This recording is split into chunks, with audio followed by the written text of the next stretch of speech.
the minute you're in a position as an industry where you can bank on the protection year after year after year, then you will always be finding yourself struggling to spend money on anything that would generate a better return than maintaining the status quo. So when you have particularly such incredibly high duties as we have on chicken, your incentive to innovate, for example, is reduced. You're always better off spending money on retaining and even increasing the protection than you are on doing things better and becoming more competitive.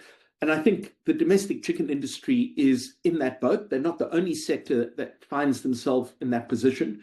But because they can bank on this protection pretty much in perpetuity, that's what they spend their effort on. ITAC typically, at the end of increasing duties, would usually publish a line at the end of the report that says this should be reviewed after 3 years. That is almost never done. So the statement is always made, but the reviews almost never, ever happen.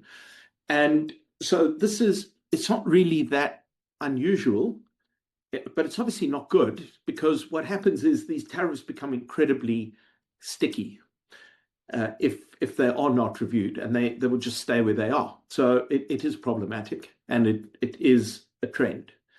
What you should be using a tariff for is to give protection for a period while the company or the sector gets onto its feet. This is simply evergreen protection that just appears to stick around forever. So the consumer will always end up paying more.